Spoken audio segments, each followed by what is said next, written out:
It's now a great delight to reintroduce our next speaker, whom you already met all this morning in her conversation.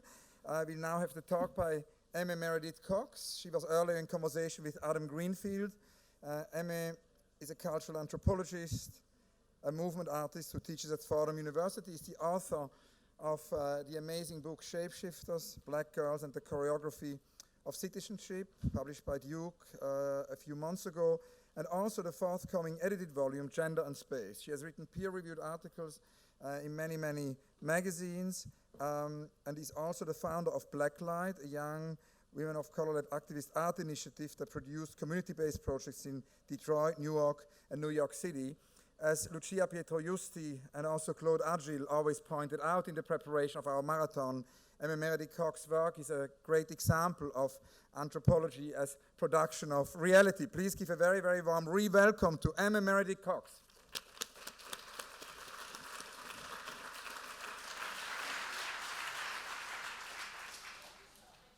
Introduction. How's everybody doing? You can talk back to me. I like the call and response.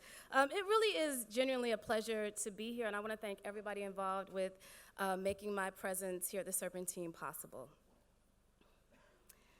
I become legible through the stories you tell about me. My body takes shape in the tropes you construct to etch the contours of my frame. My voice never reaches you, but still rings in my ears. I swim in man-made lakes that masquerade as reflecting pools. This image is not mine. I wink at your simulacrum, and surely would drown in your streets, buildings, narratives, and beliefs if wading were not passed down through the familial line to make floating my inheritance. At 17, I already understand what history tells me, that we weren't meant to survive you, this. I am a shapeshifter in this material world, but shapeshifting is not magic, it is my life. Or maybe it is magic because it is my life. All I know is that this alchemy of my body, these spaces, these stories, our future, in this, something must shift. When I first started ethnographic research for my book, Shapeshifters, Black Girls and the Choreography of Citizenship, I thought I was interested in interrogating the interlocking social institutions, schools, social service agencies, family, training programs that circumscribe the lives of young Black women in Detroit. Black girls, like all of us, create beautiful and fulfilling life worlds that are far more than reactions to the challenges they face. And yet, I set my sights on the site of a homeless shelter for young women between the ages of 15 and 22, which I call the Fresh Start Shelter, in arguably one of the most beleaguered US cities, Detroit.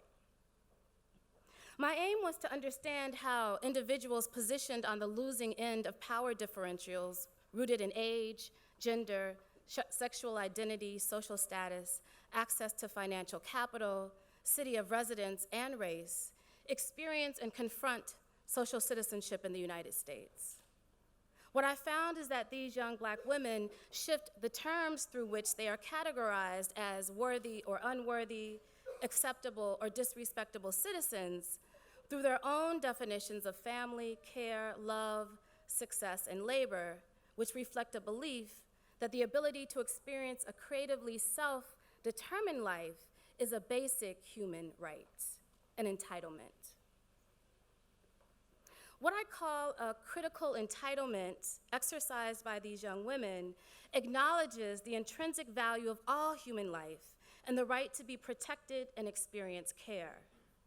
This Black girl conception of entitlement and sense of space takes it for granted that the individual actions that we enact always have larger consequences for our communities, that we are not only formed by the spaces we inhabit, but shape and ultimately have the ability, are entitled to, in fact, transform those spaces collectively. Entitlement means that the young women in the Fresh Start Shelter do not think the struggles that take place in their families, mostly shouldered by their mothers, aunts, and themselves, are just the way things should be. In fact, they use the term struggly, that's with an L-I, to convey the disconnect between the efforts exerted by the elder women and their families and the actual material and effective outcomes these women are able to realize. Struggly is different from what the girls defined as a struggle or the struggle or as struggling through something. A struggle meant the cost of being alive and confronting the daily challenges and disappointments that come with simply being human. The struggle referred to the status of Black people in the United States and was usually used in conjunction with identifying an act or situation as racist. Struggling through was completing something difficult and sometimes distasteful, but with the understanding that you would be better off afterward. But struggly was doing these same difficult and often dehumanizing things with no promise of reward. Struggly required strength to get by, but did not offer strategies to get out. Struggly leaves no room for creativity, dreaming, experimentation, self-making, or expressions of pleasure. Men may struggle, but it is Black women, these young women believe, who are struggling.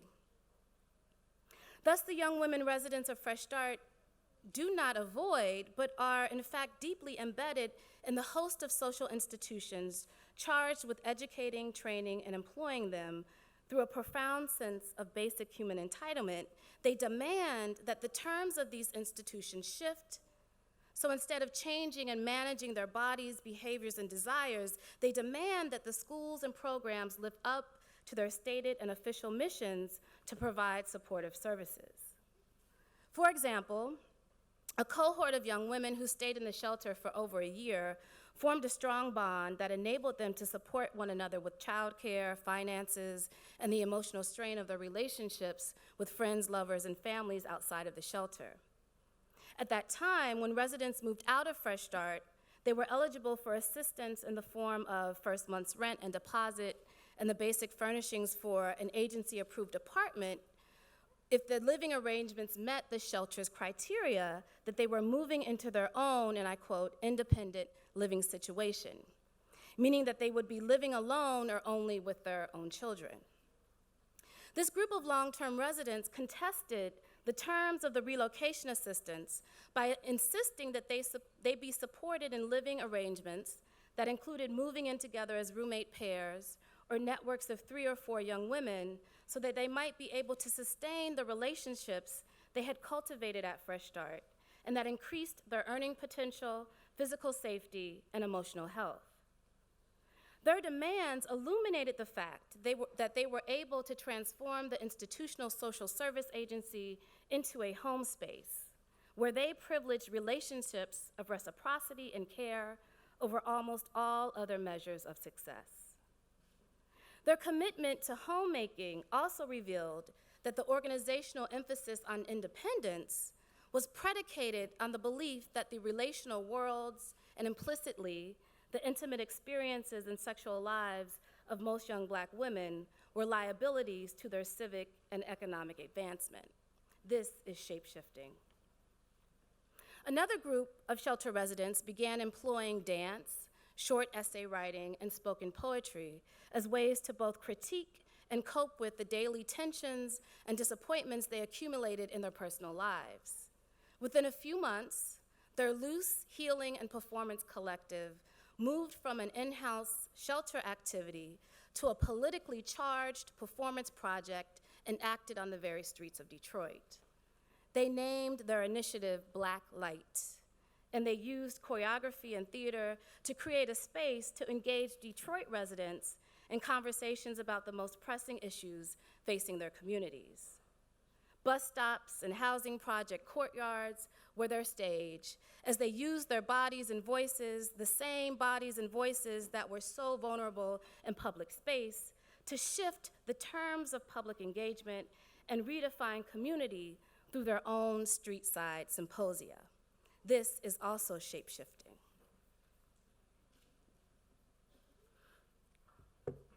Catherine McKittrick writes, and I quote her, "It seems eerily natural that those rendered less than human are also deemed too destroyed or too subjugated or too poor to write, imagine, want, or have a new lease on life, end quote. When I was living in Detroit, and even now when I talk about the young women in this book, possibilities, future, creation, love, care, and courage are the words that I give the most space in my sentences. Homelessness, poverty, violence, exploitation, danger, and racism are the words that most people hear. Our failures to articulate and witness Black life, and in particular Black girlhood, as a dynamic, creative space, continually being remade in the future tense, have grave consequences.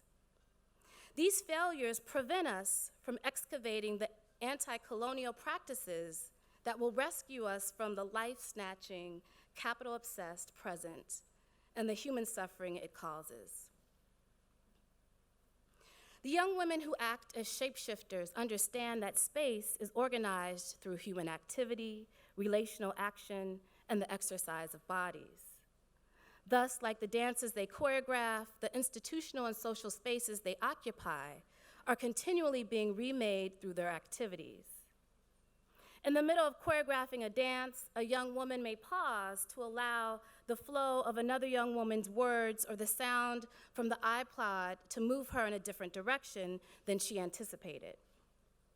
Where this improvisational interlude will lead her is unknown, but what is certain is that she will at least not remain in the same place. The unknown and the unpredictable hold the potential for the esoteric work of soul fortifying and spirit lifting and their practical applications and transformative policies and legislation.